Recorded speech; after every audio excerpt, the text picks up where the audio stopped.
Welcome to another Apollo Papyrus podcast episode. I am Aaron Apollo Camp. My interview guest for this episode is the owner and co-founder of the New York City alternative medicine clinic Omni Wellness and is the author of 2 books, 14 Days, A Memoir of Love, Loss, and Quarantine Hell, and Bringing Sunshine Back to My Mind, a story about overcoming trauma and finding wholeness. Her name is Momoko Uno, and my interview with Momoko will follow the teleportation sound. Momoko Uno, welcome to the Apollo Papyrus podcast. Thank you so much for having me. What was it like to immigrate to the United States with borrowed money and 2 suitcases with whatever belongings you could fit in those? It was very exciting and also a little bit scary too. I moved to Los Angeles where I had 1 friend. So it was a huge transition for me, but I am quite accustomed to moving around. I moved from Australia to China and was there for quite some time. I went to medical school there and then to LA. When I moved to Shanghai, I didn't know 1 person. And so it felt like I was starting all over again, reinventing myself. So lots of mixed feelings. What is your background in medicine and what services does your company in New York City, Omni Wellness, provide? So I am an integrative medical doctor. My training is in internal medicine, integrating Chinese herbal medicine and pharmaceuticals. And I then expanded on my integrative practice. And I also went and studied acupuncture, and then psychology, and then functional medicine. So I branched out into all sorts of different areas because I just wanted to give my patients a diverse option of treatments, because I tend to treat patients who don't respond well to typical treatment modalities. And my office, Omni Wellness, is a group practice of practitioners with all sorts of different types of backgrounds. So we work together and complement each other. We have chiropractors, other functional medicine practitioners, herbalists, somebody who does essential oils and dream therapy, skincare, massage therapy. And then we also have a large network where we refer out to other providers like physical therapists and psychotherapists. So it sounds like quite a mix of standard of care, healthcare, with a lot of alternative medicine as well. That's correct. Right now, I only do alternative medicine, but it's a lot of different modalities of alternative medicine that we offer. You've written 2 books, and I'm going to start with your memoir, which is called 14 Points. Without spoiling too much of 14 Points, what is your memoir about? 14 Days. It is about a 2-week period that I spent in Australia. So I'm from Australia. And during the pandemic, during the height of the COVID pandemic in 2021, my mother passed away. And Australia was going through lockdown, where if you wanted to go back, even though I'm an Australian citizen, to go back to Australia, you had to go through this government-mandated hotel quarantine, which meant that you were in solitary confinement for 2 weeks. And so I went back. I was hoping that my mother would live a lot longer, because originally her prognosis was to live for at least a year for when she was diagnosed, but it actually got shorter and shorter. So in the end, I had to make a mad dash to Australia to see her. And after I got to Australia, during the quarantine period, about halfway through, I had the opportunity to actually just see my mother, but it was for a very, very brief amount of time. So in general, when you go back and you're in quarantine, they don't usually give exemptions to leave quarantine, but I was relentless and was very, very fortunate to be able to leave quarantine for a whole 30 minutes to see my mom before she passed away. I apologize for getting the name of your book wrong. I had it down correctly in the title of my list of interview questions for this interview, but in the interview questions itself, I mixed it up with a working title of one of my books. Oh, that's amazing. Which is about a completely, it's also nonfiction, but it's about a much more political in nature subject than yours. Yes. No problem about getting the name wrong. It's totally fine. But I do dig into a little bit of the politics in Australia too, and how they really got into. I think they traumatized a lot of Australian citizens by how they handled the pandemic, by shutting Australian citizens from coming back into the country. And there was only a very small amount of people that were able to funnel through this quarantine period, that thousands, I think tens of thousands of Australians during the quarantine period were stranded overseas, and they didn't go home for 2 years. Yeah, and I will also mention that even outside of the COVID lockdown era, Australia has pretty strict quarantine laws for like reasons other than non-infectious diseases. For example, back in 1956, when Melbourne hosted the Summer Olympics, the equestrian events had to be held in Sweden, in Stockholm, Sweden, because Australia wouldn't grant a waiver to the quarantine laws governing importation of horses. Yes. So I don't know how that has changed, but when I was growing up in Australia, if people immigrated with pets, they were quarantined for a very long period. I think it's months, definitely months. It could even be 6 months. I can't remember right now, but I had some friends that came from the UK and brought cats, and their cats were quarantined for months on end in a cage. It's like awful. Very strict, Australia. Very strict with animals coming into the country, very strict with bringing any kind of food. They say it's because Australia is an island and it's very protected. And in order to keep the germs out, basically, that you have to go through this quarantine period, which I think is quite extreme. And in my book, I talk about this a little bit, about bringing food into the country. For example, at that point had very significant food allergies. So I brought a whole lot of food back from the US to Australia. And, there were some things that were actually made in Australia, because I thought maybe it would be easier to bring some of these things back, because it's very hard to actually get food when you're in quarantine. So I had to bring all this back, and they wouldn't let me bring it in. And I said, hang on, guys, this is made in Australia. They said, it doesn't matter. It left the country. And I said, it was in a package. No, it doesn't matter. They're very, very strict. Getting back to the subject of your book, 14 Days, how personally difficult was it for you to write 14 Days, given its subject matter being about your mom succumbing to a terminal illness while you were in Australian quarantine? So it was a very challenging experience. And also what ended up happening is that I got extremely ill during the whole process. So I almost died myself. So I witnessed my mother die, then I almost died myself due to an anaphylactic reaction that I had. And so the interesting thing was, I don't know if you want to call it interesting, well, I guess it's interesting, but that because I was so ill, I couldn't really grieve. I couldn't process what was going on because I was just in survival mode. So my processing of what happened during quarantine happened months later, after I had gone through a period of rest and I had regained some of my energy. Then I started processing the death of my mother, which was months later. So during that acute period, I was just in crisis mode of just trying to keep myself alive. But it was probably one of the most emotionally challenging experiences that I've ever gone through.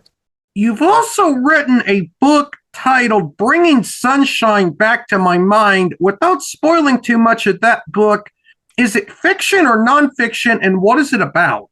So it's fiction, and this one's about overcoming trauma and finding wholeness. It's specifically to do with sexual trauma. I'm sure you know that. So in the US, about 1 in 3 women are assaulted at some point during their life, and actually quite a lot of men too, like around 1 out of 4 men at some point. Women tend to seek help more than men. And in my private practice, I work with people with chronic illnesses and complex trauma. And it's an issue that has come up over and over again, women who have been sexually assaulted and how that affects their physical health. And so this story is inspired by the patients that I have come across who have found, tremendous amount of courage to go through these very traumatic experiences and come out the other side resilient and whole. How did your work in the medical field help and inspire you to write Bringing Sunshine Back to My Mind, if it did inspire you writing that book in any way? So I think it was mostly, rather than medical school, it was my degree in psychology that gave me the tools to help patients go through traumatic experience and come out the other side.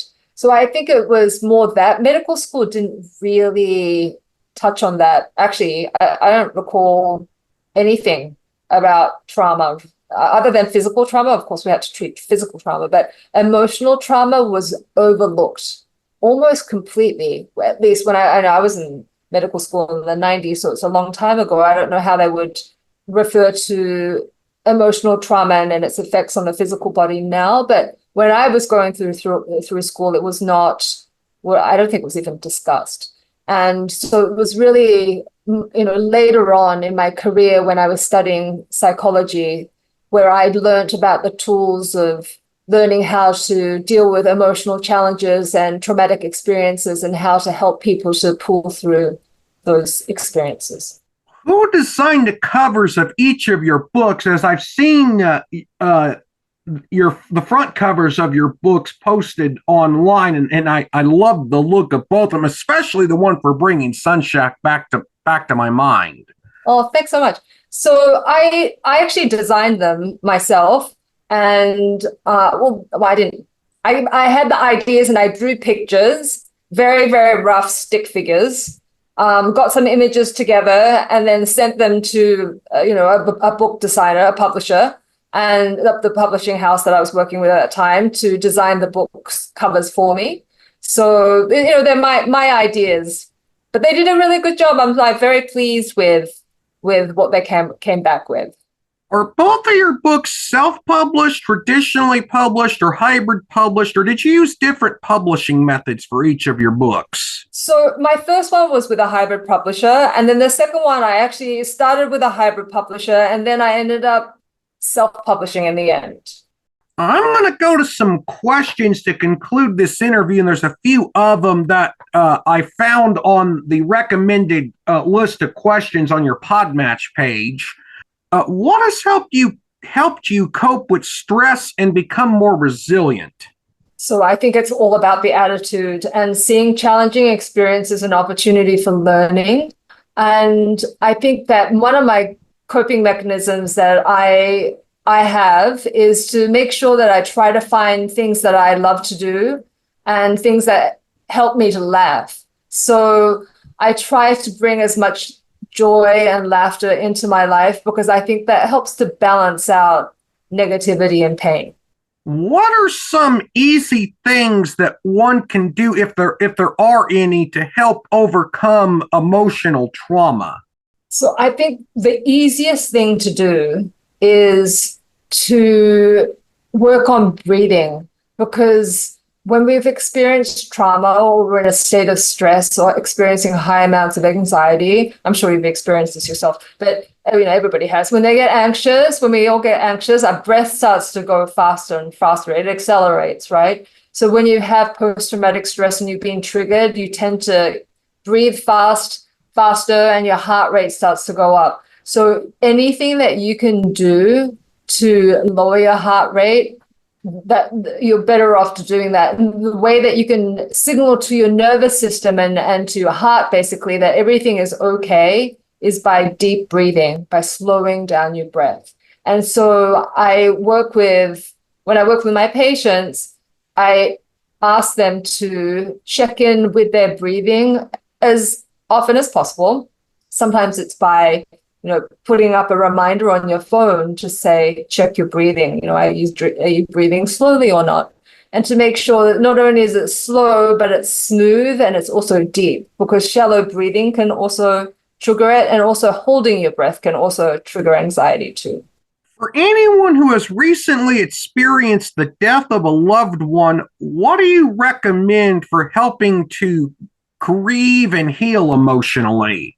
I think the most important thing is to honor your own process, because grieving is a unique experience that differs from person to person, and also from not the person that you've lost, but you as an individual person that's grieving. But also each death that you experience, every loss that you experience can be quite different too.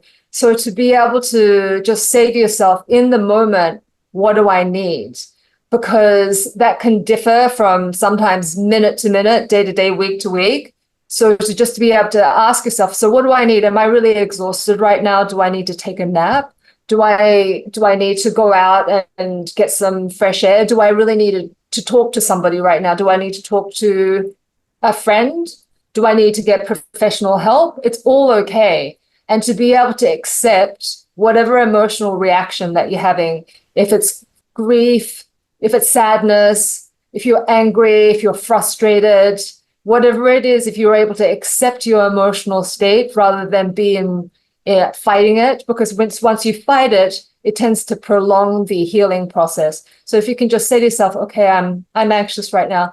I'm feeling a lot of pain right now, rather than saying to yourself, I shouldn't be feeling angry. I shouldn't be feeling frustrated. I should be over this by now, because that's going to make it worse.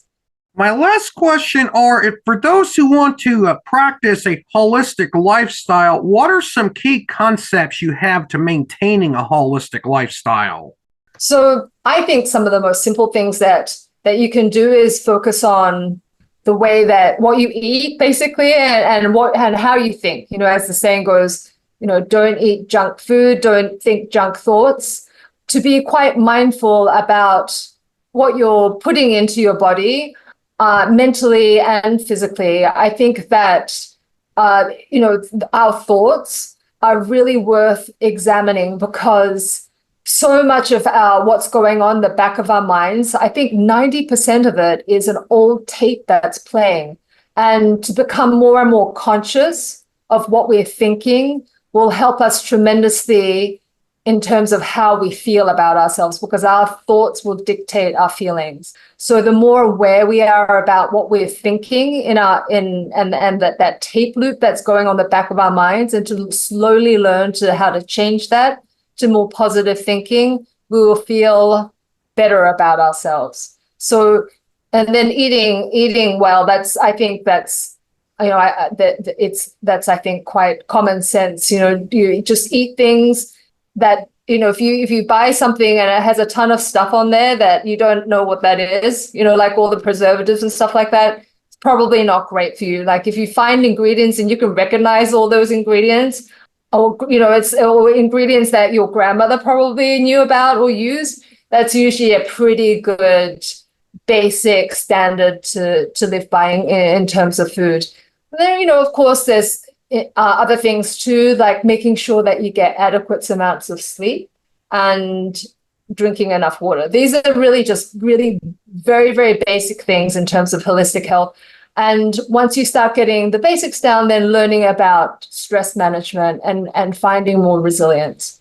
Momoko, thank you for appearing on the Apollo Papyrus podcast. You are a wonderful and interesting guest.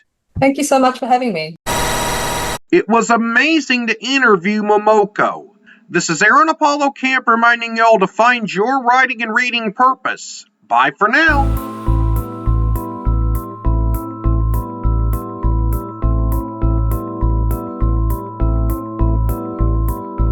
Copyright 2024, Aaron Apollo Camp, all rights reserved. This podcast episode is intended for the private listening of our audience. Any reuse or retransmission of this episode without the express written consent of the podcast host is prohibited, except under fair use guidelines. Royalty-free music and sound effects obtained from https://www.zapsplat.com.